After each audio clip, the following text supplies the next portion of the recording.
Hello and welcome to our very first live Silent Hill symbolism. This is something of an experiment that we're going to try today. I hope everyone heard that and it didn't start. Looks like YouTube just booted up, but anyway. We'll give it a few minutes to see if folks hop into the chat, and then we will get started.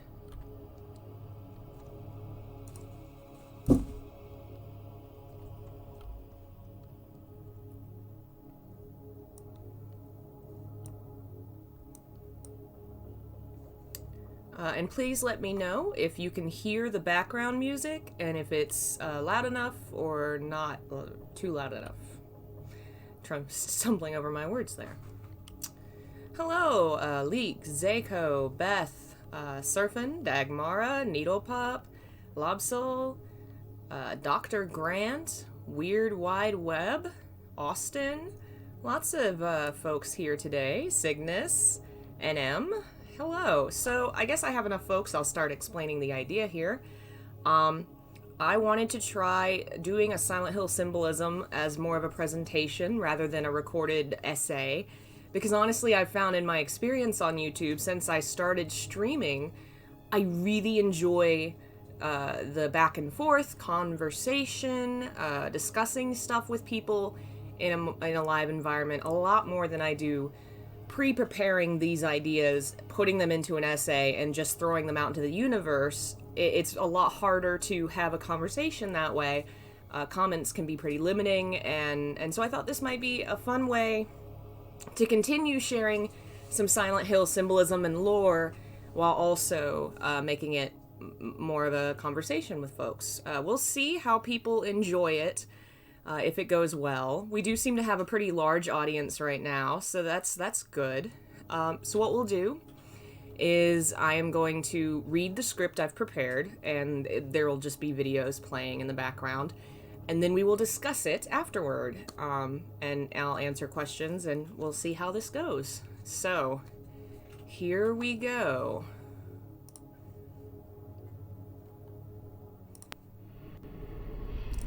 Oh, I've just realized something. Let me double check. There should be a video playing now. Is it playing? Honey. It probably is, isn't it? I didn't see that. Well, we're gonna have to do something about that. Again, this is my first time attempting something like this. I've never used VLC sources. Yes. That video. Okay, let's. Here we go. Awesome. That should fix it. I apologize. It didn't occur to me that that would happen. It should have, but alright. Now we should be good to go. The Lakeside Amusement Park is one of the most important and least used locations of the Silent Hill series. Despite being a rather short level that only exists in 2 games, the amusement park is home to some of the most pivotal and surprising scenes of both the original and Silent Hill 3.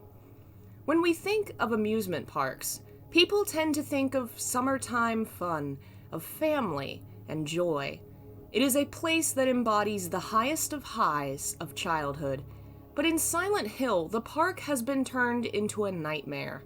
Children's rides and stuffed toys have become dark, twisted things, representing how horrible Alessa Gillespie's childhood was. The focus on childhood is a major reason why Heather returns to the place in Silent Hill 3. Her story is one of growing up, being forced to grow up, and the amusement park represents her lost innocence. It's where she finds a note from her late father, where she faces a representation of her past self and her memories, her darkness. It is the focal point of her journey where the major turn happens, and Heather begins to change from being a revenge-focused, devastated young girl into a mature adult. There's a similar turn in the narrative at the park in the first game. It is the amusement park where Harry learns the truth about Dahlia and Alessa, where the Flauros activates and defeats the young girl, In fact, both father and daughter defeat a version of Alessa in the park, and both have fights on the carousel. Harry's fight is against a friend-turned-enemy.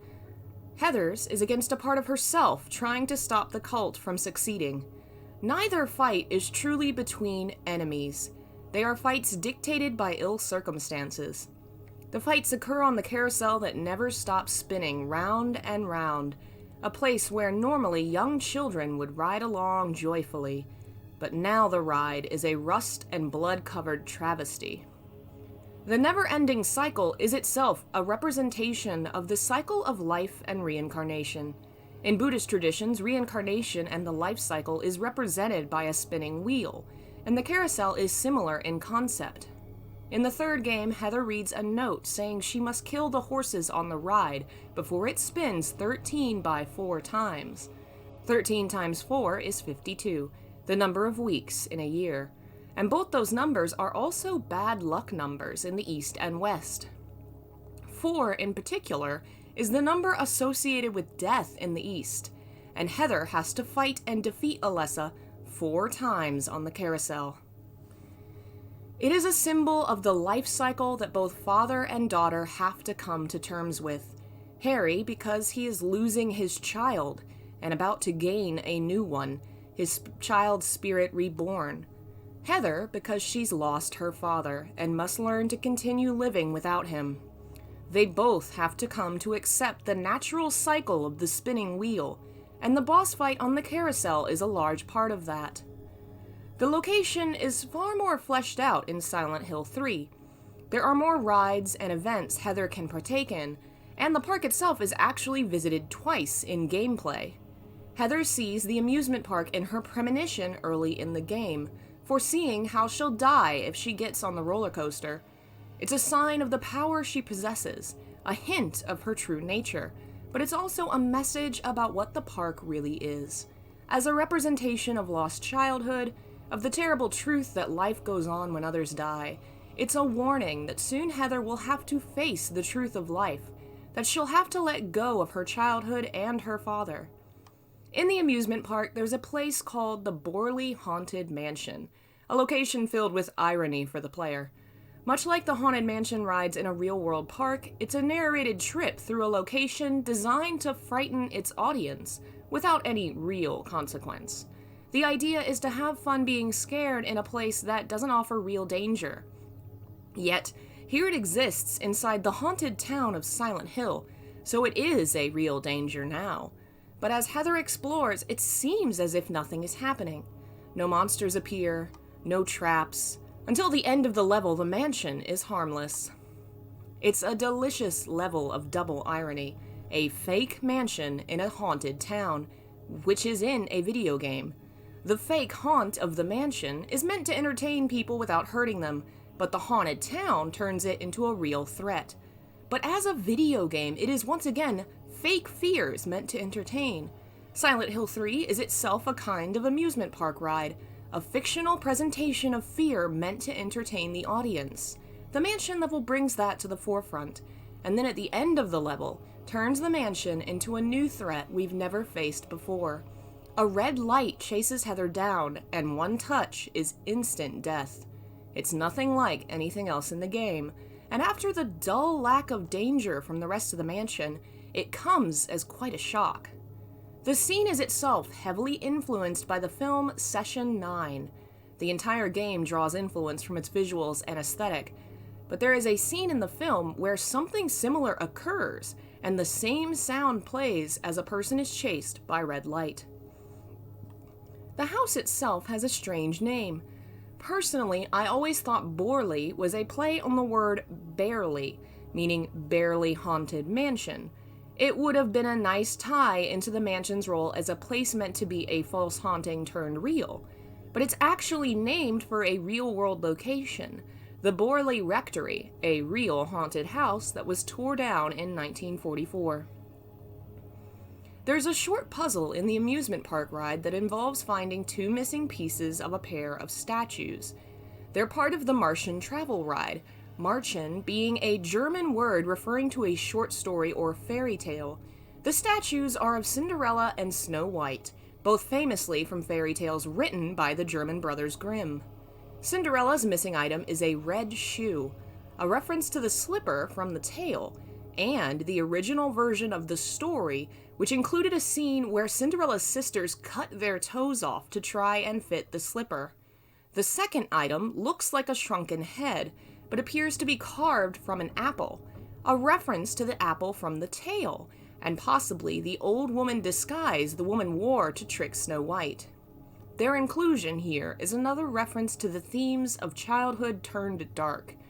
For one, because they are symbols from children's stories in a horrible place, but also because these tales were, at one time, far darker in their original form, and the items seem to emphasize that original darkness.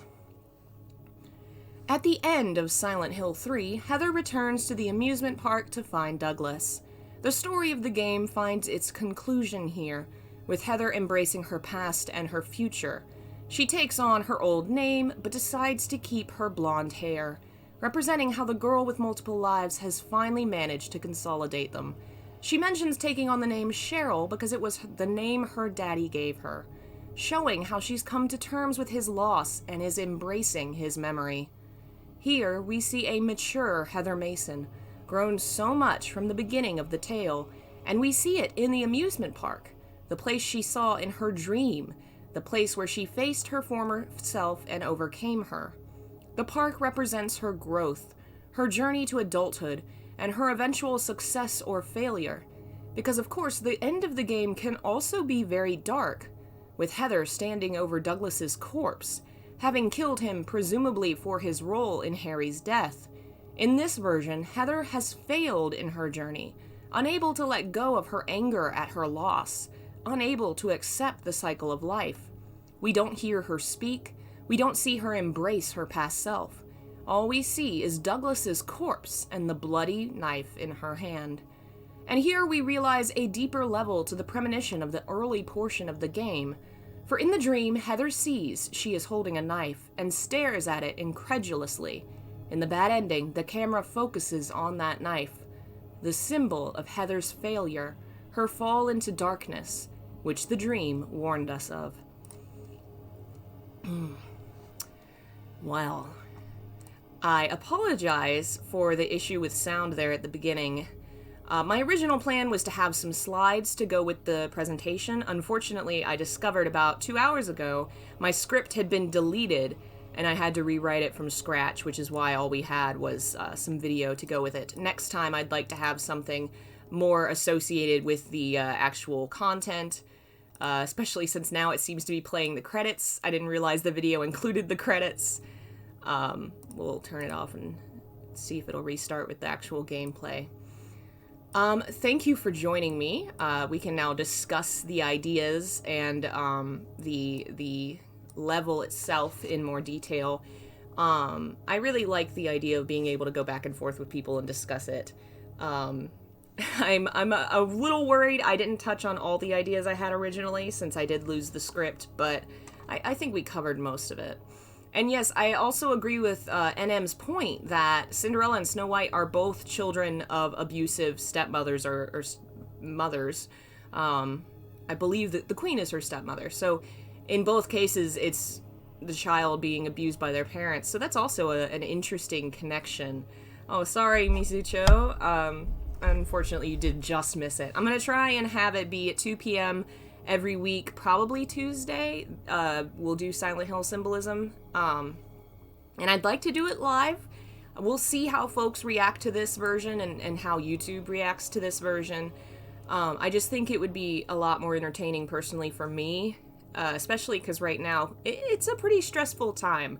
And I find it very hard to sit down and do these kind of bland essays. I feel like it's just a lot less entertaining than being able to talk with folks, and really, I really want to be involved with people. And it's felt really, streaming games and stuff, it's felt really nice to talk about games and talk with folks, so that's my goal with this kind of thing. I really love the amusement park. It's a great level. This was actually a topic chosen by a patron. Thank you for your support. I meant to look up your name before and got distracted rewriting the script.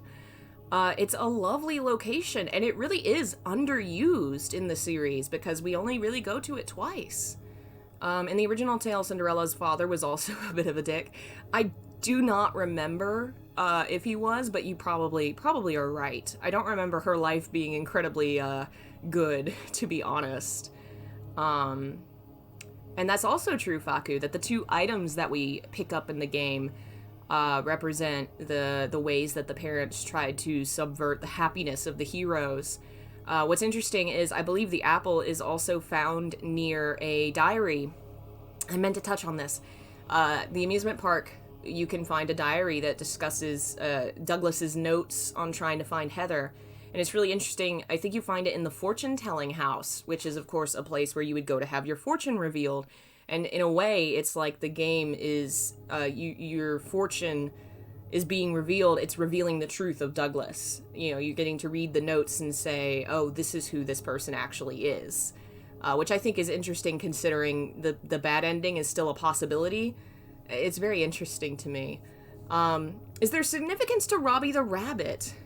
I think it's the fact that, especially in Japan, it's very, very common for all kinds of places, not just amusement parks, to have mascots. And so I think playing with the idea of a creepy and kind of evil mascot is a big thing for Japan, and it really, I don't know that it has greater meaning or greater symbolism other than just an amusement park would have a mascot. In 3, I actually think there were 4 mascots. It's just we only ever really saw Robbie the Rabbit take off. It's very fascinating. And yes, it's interesting in both Silent Hill 1 and 3, the person involved in law enforcement is being hurt and controlled involved in the amusement park. Very, very true. And it's interesting because they are both made powerless. Douglas is injured and can't help. Sybil is mind-controlled and can't help, and it ends up being the ordinary people whose inner strength, gets them through. Let's see here. What's my favorite Silent Hill to play? Definitely Silent Hill 4. I know that's probably a little controversial, but I've always really enjoyed how it plays in a really weird way. It feels almost like a walking simulator because there is a lot of just going from place to place and exploring these really strange locations, these upside down rooms, these forests out of nowhere.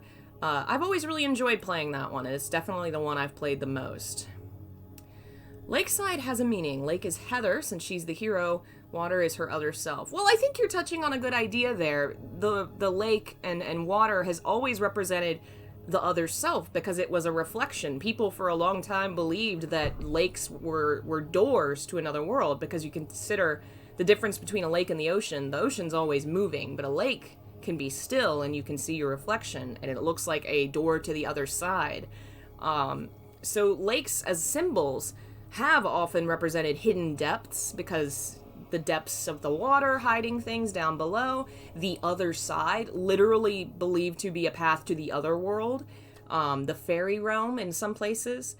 So yeah, I think the use of the lake as a whole in Silent Hill is definitely as a mirror to the characters that come to Silent Hill. It's been used in different ways in different games, but definitely I think that's what it's meant to be. And yes, a lake is also stagnant in the sense that the ocean is very alive, it's always rolling, and a lake is not. A lake can be still, which can be peaceful, or it can be stagnation. I think 4 plays with the lake the best with the water area. It has 2 levels, really, because you see the lake from the forest, and then you go onto the lake in the tower, which is just very eerie. Oh, somebody asked about the red light. Yes, and I didn't include this in the video, Needle Pup, because, again, I had to rewrite everything very fast. But you're correct. In the very beginning of the game, the first scene we see is the camera coming down and looking down over a spinning wheel. And it's not actually the carousel, because the carousel has a dome over it. It's the teacup ride. And the teacup is, I think it's what we're seeing right here behind Douglas, actually, is sets of 3. There's 3 spinning circles. Within themselves, there are 3 spinning teacups. So it is quite literally wheels within wheels spinning, and it looks very much like the halo of the sun, which, of course, was invented for Silent Hill 3 and used as the save point in that game. The red light in Silent Hill 3 and the vortex in Downpour. I think it's definitely maybe not a reference, but perhaps a callback. In 3, as I discussed, it's actually just a one-for-one copy kind of from Session 9, which it's been so long since I've seen that movie, I almost forgot that until I read the wiki on it and was like, oh yeah, that is in Session 9. There's a lot of visual cues taken from the Session 9 movie, which we'll have to watch that on one of our movie nights this maybe next week or so. But in Downpour, I've never found an interview that confirms it's a direct connection to 3, but it certainly feels like it. And I think it's a combination of probably of 3 and the mechanics of Shattered Memories, because you also run a lot in that game. And the fact that they make the thing chasing you a red light definitely feels like it's a callback to 3. But I have mixed feelings about how Downpour does it. I think the idea of being a runaway criminal and trying to get away from this light, the red light of like the flashing lights of the police car, that makes sense to me, but it isn't always implemented as well as I'd like it to be, but you know. Oh, you're fine, Needle Pup. Turn that back on and back off. Again, I apologize. I'm not as prepared as I wanted to be. Next time I'm going to have more visual aids. But yeah, I really am. I enjoy the amusement park quite a lot. Are there any more specific questions we have? Let me see if I missed anything. The premonition of the roller coaster could be about getting forcefully pregnant. Possibly. I don't know if it quite ties right there. I've always thought it was interesting that the premonition she has hinting at the amusement park, you think about it, so many bad things happen to her, and yet the premonition she gets is the amusement park. It's not her father's death. She does not foresee the truly heartbreaking, terrible thing that's going to happen to her, and I think it's because, in a way, she's not seeing what's really going to happen. She's getting hints of the consequences of it. The amusement park represents lost innocence. She is going to lose her innocence, and it's going to be dangerous coming forward. And so she sees the amusement park and all these ruined things. She sees the knife in her hand, the idea that she could herself become a danger to others. It's very interesting, the choice to do that. What's my favorite movie or book that influenced Silent Hill? Session 9's a good movie. It's not my favorite, but it has a lot of good visual stuff to it. The story's okay. It's been a long time since I've seen it. Event Horizon was pretty decent, incredibly gory, if I remember right. It's the one that influenced the machinery at the end of Silent Hill 4. Really, my favorite is almost certainly Twin Peaks. I love the Twin Peaks show. I love really weird horror that doesn't have a lot of explanation to it. Alan Wake is another of my favorite games, and it's heavily influenced by Twin Peaks. Shadow of Destiny that we played recently felt very Twin Peaks-ish. I really like weird horror, and Silent Hill's weirdness in a lot of ways comes from Twin Peaks, for sure. The dev team references it throughout their interviews and the behind-the-scenes stuff. Jacob's Ladder is very good. It definitely is very good. Also, other David Lynch works, which I've only seen Twin Peaks, but Silent Hill was also influenced by a lot of his films. I have not played Deadly Premonition yet. I need to, and Control as well is on my list because I've loved, obviously, Controls from the folks that made Alan Wake. I really need to do that. Elijah described the throne of God of being propelled by wheels, so the spinning wheels. Possibly. The wheels are definitely something associated with God. I think in Kabbalah it's called the chariot of God. I think you could probably make the argument there that in general the circle and the sun is associated with God, with the singular fatherly figure of God, for sure. Yeah, I definitely will have to play Control at some point. I have not seen the remake of Jacob's Ladder. I think Masahiro Ito, it's one of his favorite movies, and he talked about on his Twitter, don't see the remake, it's not good. And I was like, well, if Ito-san says it's not, then maybe I shouldn't. Let's see here.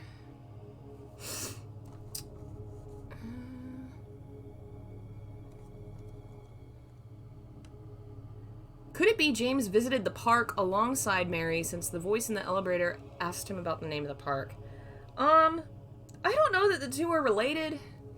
I think, it's possible since they were there on vacation, they could have gone to a lot of various places in town, but I think they leave it very ambiguous on purpose, because they don't want to, like, solidify what it was that James and Mary did. They leave it really open to interpretation, which I really like. But it's possible. Let's see. Yeah, it is a nice detail that they do mention the park, even though they don't go back to it. And it's definitely not a location that would have fit with Silent Hill 2, because the themes of that game are very different. Childhood's not a major aspect of the game. There's some discussion, some themes playing with the fact that they never got to have a kid, and that was something that they lost because of everything that happened. But it's not a major theme of the game. In 4, you could have made an argument for it, because there's a lot more themes of Walter having lost his innocence, but 4 really does not go into the mainland of Silent Hill very much, and I kind of actually like how it plays with other locations instead. Still, I feel like it's really a shame that in almost 9 games we've only been to the amusement park twice, because it's such a fantastic location.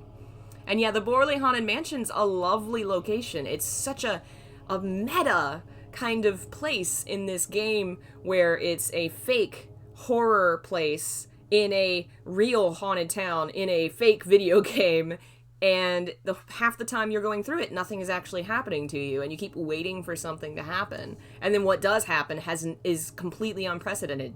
I remember that moment really getting to me the first time I played this game, as well as the mirror room in the hospital. Those 2 moments really got me. Let's see here. Why does every time a bad thing happen in room 208 in Silent Hill 2? Well, I think the team likes to play with numbers and make those kind of connections. Kind of like the 13 times 4 here, which I thought was really interesting. I think it's 208 is the room, there's a room in the apartment complex, I think, where something happens, and then there's another room later in a different place. It's been a while since I played the game, so I'm not remembering all the little details, but I think Team Silent just really enjoyed connecting those kind of small little dots. Let's see here. Alright, let's get a few more questions in. Like I said, this is kind of an experiment. I don't know how long these will go. I feel like 30 minutes might be a good round time to discuss stuff. I don't know if folks would want to go longer, but maybe that might depend on longer, if there's more juicier content than simply a location. I found a lot of folks seem to really like the videos that connect Silent Hill to more occult things that are maybe less of a direct discussion of Silent Hill and more a vehicle to discuss more obscure topics. The tarot video did very well. The demon video did very well. So that's fun. We may do more of that and see if folks like that. Is the chapel underground? I think it's in a nowhere place, which is a kind of non-answer, but I don't think it's anywhere. It's definitely a dream-like space. It's not real, I don't feel like. Have I played Until Dawn? Yes, I believe it was last Halloween. We played the whole game straight through. I really enjoyed it, and you should be able to find it under my horror games playlist, I believe. But yeah, I really enjoyed it. I haven't done any discussion of it, but now that I want to try this setup, I want to do it with lots of different games. We are going to do Silent Hill Symbolism once a week. If people like this format for Silent Hill Symbolism, I'll keep doing it. If not, I may do it maybe once every, few videos. We'll see how this experiment goes. But other games, I want to do this with them because sometimes it's hard for me to, for one, it can be hard to make multiple video essays a month. It just takes a lot of time, and Silent Hill is what does best on the channel. So it can be hard to justify making a video that takes a week and then it only gets, so many views, it doesn't work very well. So I'd like to start doing these kind of videos with things like that. Final Fantasy, Fatal Frame, things that probably wouldn't work well as an essay because it just won't work fundamentally to make money for the channel, but it would be great to talk about this and enjoy talking about. Persona is definitely one, and SMT that I really want to do. Final Fantasy VII Remake is almost certainly going to be the next one we do because I have too many thoughts on it, and I need to talk to somebody about it. That one's going to be a very long one, and it will likely be a few days later this week when I've finished playing the rest of the game. So I want to try and do this 2 to 3 times a week, it'll really depend on what I've finished playing and what I have prepared. This week will be Final Fantasy VII. I think it's going to be on Thursday if I finish the game. Silent Hill will be once a week, as usual, but I'm not going to guarantee the next Silent Hill will be like this. It'll really depend on how it does with the algorithm, unfortunately. Please let me know in the comments and in the chat if you enjoyed this and would like to see this more, or if you would prefer the essay format. That's also fine, because obviously, I want to make sure people are enjoying this, because I know Silent Hill symbolism has been going on for ages and people really seem to like it. Let me scroll up here. You're not wrong, Akatsuki. You're not wrong. Oh, surfing, be nice. I'm not making a hard schedule. I'm not going to say that on this time, on this day, I'm going to do this thing. More of a goal of like 2 videos a week on this. And I'm going to try and alter up the times. So like Silent Hill symbolism might be 2 p.m. and then Final Fantasy might be 11 a.m. I want to try and make it available to multiple time zones, different days, that kind of thing. We'll see, how this works. I'm also, if you don't notice, this is not my streaming voice. This is far closer to my Silent Hill symbolism voice because I know a lot of folks really comment on that and like the kind of, I don't know what to call it. My mother calls it my husky voice. I probably will only do that for Silent Hill. I will not talk this way for Final Fantasy or anything else because it will kill my voice. Drakengard is another that I really want to do. I've started streaming it already. We've done it twice, I believe, maybe? A cult meeting voice. Yes, someone said this was our official first cult meeting. I've streamed Drakengard at least once. We will get back to it. My goal is to get through that. I have a couple of different series I am trying to work through so I can talk about them. Persona and Shin Megami Tensei. Final Fantasy, because I've only finished half those games. Drakengard and the Nier series. Fatal Frame. What are the other ones I've been trying to get through? Those are the ones I feel like I've really been focusing on lately. Siren. We need to finish Siren, but I will probably focus on doing horror game streams on the weekend because more folks are able to join in on those. But yeah, I think that hopefully this is going to allow me to do a lot more because it's going to mean I'm spending less time trying to turn my research into a prepared thing where I can just bring the research to you and talk to you about it. I think that'll save me some time, and I'll be able to work through doing more research on more things.